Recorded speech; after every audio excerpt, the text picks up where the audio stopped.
का अंतिम छोर है, जिसके कारण जो है मेरा कई वोटर जो आपका टाइमिंग था 2 बजे तक, कई वोटर मेरा लौट के चला गया। और कुछ लोग ऐसे भी हैं जो 2 बार तो 3 बार मतदान किए हैं। तो ये आपका कहीं से लोकतांत्रिक प्रक्रिया रह नहीं जाता है, फिर मनमानी हो जाता है, फिर दूसरे लोगों में आम लोगों में कोई फर्क नहीं पड़ जाएगा। ठीक है।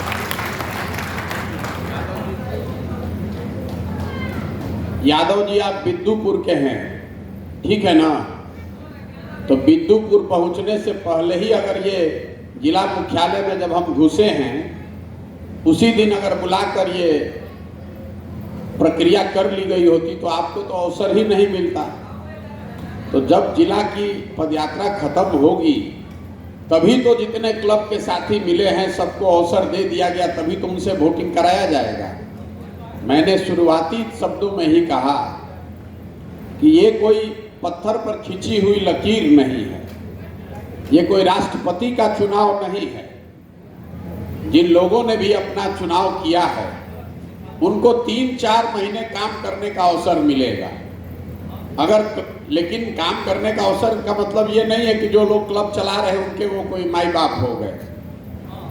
जो नए क्लब खुलने हैं उसमें उनकी भूमिका है। जो लोग क्लब चला रहे हैं, आप तो सीधे तौर पर हमसे जुड़े ही हुए हैं, आप अपना क्लब अच्छे से चलाइए। प्रखंड के स्तर पर अगर आप नहीं भी चुनकर आए तो उससे कोई फर्क नहीं, क्योंकि अगर आपने लिख के दिया है कि आपको मुखिया का चुनाव लड़ना है तो प्रखंड के स्तर पर कोई भी चलाए, उससे आपके और जन सुराज के संबंध में कोई फर्क नहीं पड़ने वाला है। वो फर्क सिर्फ इस पे पड़ने वाला है कि आप अपने यहाँ अपने क्लब को कितना बढ़िया चलाते हैं। प्रखंड के अगर आप अध्यक्ष भी बन गए हैं और आपका क्लब अच्छा नहीं चल रहा है तो आपको हटाने से कोई रोक नहीं पाएगा, कोई दूसरा आदमी वहाँ आ जाएगा। वोटिंग की प्रक्रिया कितनी ठीक है नहीं है, ये तो यहाँ का जो समाज है, आपका हमारा आचार विचार है, उसको भी दिखाता है। वोट किसको पड़े इसमें तो हमारा कोई अपना नहीं मत है। अगर आप ईमानदारी से वोट नहीं दे रहे हैं तो उससे कोई बहुत घबराने वाली बात नहीं है। मैंने पहले कहा कि 1800 लोगों ने हमको बताया कि वोट किया है। स्वाभाविक तौर पर 1800 लड़के जो आए होंगे लोग अपना भर कर लाए और उनको वोट दिलवा कर चले गए, लेकिन उससे कोई फर्क नहीं पड़ेगा।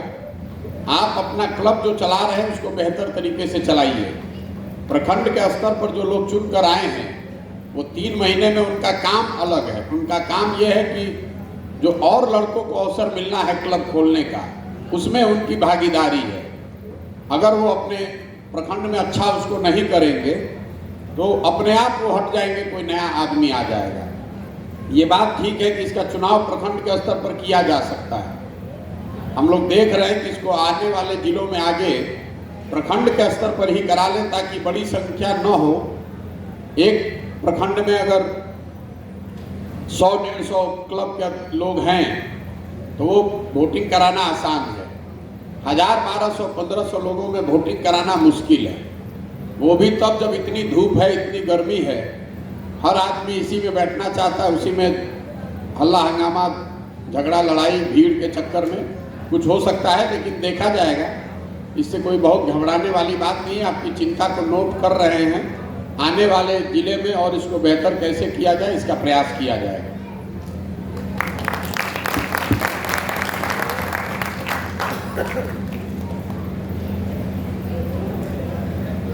सबसे पहले मैं अपने तरफ से और अपने पूरे टीम के तरफ से आप सबको शुक्रिया अदा करते हैं और बहुत बहुत बधाई देते हैं। आप सब मिलकर। मेरे भाई, आपको सवाल पूछना है, पेपर पर भाषण नहीं पढ़ना है। सवाल है तो वो पूछिए। सवाल अगर आपका कोई है तो हमसे पूछ लीजिए।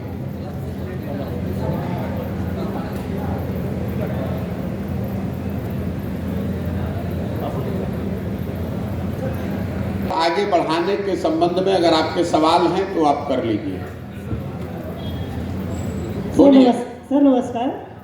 हमारे जैसे क्लब के 25 संस्थापक सदस्य हैं, अगर वो एक्टिव तरीके से काम नहीं करते हैं तो क्या हम सभी संस्थापक सदस्य को कमेटी भंग करके नहीं बना सकते हैं? जो भी 20 या 25 लड़कों ने क्लब की स्थापना की है वो लड़के जो सदस्य के तौर पर अभी हैं या पदाधिकारी हैं, अगर आप काम नहीं कर रहे हैं तो क्लब के सदस्यगण अपने स्तर पर भी उनको हटा सकते हैं, या फिर आपका क्लब अगर अच्छा नहीं चल रहा है तो हम लोग भी आपको बताएंगे कि आपका क्लब ठीक नहीं चल रहा है। सदस्य ही नहीं, अगर अध्यक्ष महोदय भी काम नहीं कर रहे हैं तो उनको भी हटना पड़ेगा। प्रखंड की बैठक में भी मैंने आपको बताया था कि अगर आप क्लब को अच्छा नहीं चला रहे हैं 3 महीने में, तो निश्चित तौर पर आपके पंचायत में वो अवसर किसी दूसरे को दे दिया जाएगा। आपको जैसे मैंने बताया पहले, एक पंचायत में 8 से 10 लड़कों का चयन किया गया है। पहले 2 या 3 लड़कों को अवसर अभी मिला। अगर आप अच्छे से चलाएंगे तो 10 इसलिए नहीं खोला गया है क्योंकि आप में से जो लड़के अच्छा अगर चलाएं तो आने वाले समय में अगले 5-6 क्लब आपकी मदद से, आपकी जैसे अगर आप मुखिया का चुनाव लड़ना चाहते हैं तो आपको अधिकार है 5 क्लब खोलने का, तो संख्या 10 से ज़्यादा न हो जाए इसलिए 3-4 खोला गया है। 3-4 क्लब अगर ठीक से चलेगा तो आप ही के मदद से आगे के क्लब खोले जाएंगे। लेकिन अगर आप स्वयं से अगर अच्छा क्लब नहीं चला रहे हैं तो जो लड़कों ने पहले से आवेदन दिया है या जिनको चिन्हित किया गया है उन लड़कों को वो अवसर मिलेगा। क्लब के सदस्य अपने अधिकारियों को हटा सकते हैं, अधिकारी अपने सदस्य को बदल सकते हैं। आपके सवाल का उत्तर दे रहे हैं। आप संस्थापक सदस्यों को हटा सकते हैं। भाई गांव में अगर 25 आदमी ने मिलकर क्लब बनाया और 4 आदमी चला गया तमिलनाडु में मजदूरी करने, काम करने, तो आप क्लब के पदाधिकारी हैं, आपको 4 नए आदमी जोड़ने हैं तो अपना जोड़ लीजिए। ऐसे भी क्लब की संख्या को, संस्थापक सदस्यों की संख्या को 20 से 100 करना है, और 100 करने के लिए आपको जो हमने व्यवस्था समझाई है प्रखंड के स्तर पर, तो सदस्यों की संख्या को बढ़ाना घटाना वहाँ के अध्यक्ष और साथ आपके साथी जो पदाधिकारी हैं उनके हाथ में है, आप कर सकते हैं। तो मेरा सवाल है कि नहीं करते हैं और परीक्षा में चले आते हैं। जब आपके प्रखंड में हम आए हैं, किस प्रखंड के हैं आप? जंदाहा के। तो जंदाहा के लोगों को अलग से नहीं बुलाया गया, आपका ठीक बात है। 3 महीने में आपको क्लब को दूसरे लोगों ने बताया होगा, हमने नहीं बताया, खाली हमसे जंदाहा के लड़कों की अलग से मुलाकात नहीं हुई है। बाकी सारे प्रखंडों में हमने बताया है। 3 महीने में आपका लक्ष्य ये है कि क्लब जो 20 लड़कों ने मिलकर बनाया है, इस संख्या को बढ़ाकर 200 किया जाए। और 200 करने के लिए जन सुराज से आपको मदद ये मिल रही है, जो मैंने पहले भी समझाया है, कि आपके गांव में जितने भी तरह के लोग खेलने वाले हैं, खेल से जुड़े हुए लड़के हैं, उनको आप क्लब से जोड़ने की व्यवस्था बनाइए। जैसे अगर आप अभी अपने गांव में जाइएगा और वहाँ 20 लड़के हैं जो क्रिकेट खेलते हैं, तो उन 20 लड़कों को आप अपने क्लब का सदस्य बनाइए, क्लब का टीम बना लीजिए। उनको क्रिकेट खेलने की जो सुविधा है, बैट, बॉल, विकेट, ग्लव्स, वो सारा चीज़ जनसुराज से आपको मिलेगा। वो 20 लड़का आपके यहाँ आएगा डेली, ये खेल का सामान लेने, और खेलने के बाद रोज जमा करेगा। तो धीरे धीरे आपसे उसकी दोस्ती, जान पहचान, मित्रता हो जाएगी, और ये संभव है कि आप थोड़ा प्रयास करेंगे तो क्लब का सदस्य बन जाए। इसी तरीके से गांव में जो अभी तक हम लोगों ने देखा है कि हर गांव में 15 से 20 बच्चे हैं जो दौड़ते हैं, दौड़ने का अभ्यास करते हैं। बिहार में इतनी गरीबी है कि दौड़ने के लिए एक बढ़िया गंजी और हाफ पैंट भी लोगों के पास साफ सुथरा नहीं है। तो ये आपको ये अवसर दिया गया है क्लब चलाने वाले सभी साथियों को, कि आपके गांव में जितने भी गरीब लोग हैं जो दौड़ने का अभ्यास करते हैं, उनके लिए बढ़िया टी-शर्ट और हाफ पैंट की व्यवस्था आप कीजिए, जो जनसुराज आपको देगा। अगर आपके गांव में 15 लोग हैं जो दौड़ने का अभ्यास करते हैं, उनको आप टी-शर्ट, गंजी, दौड़ने का सामग्री दीजिएगा, तो आपके क्लब से उनको जुड़ना चाहिए। इसी तरीके से आप फुटबॉल का, वॉलीबॉल का अगर टीम बनाइएगा, तो ये पीछे के अनुभव है कि आप 70 से 100 बच्चों को अलग अलग 4 या 5 खेल कूद से जुड़े हुए लोगों को जोड़ सकते हैं।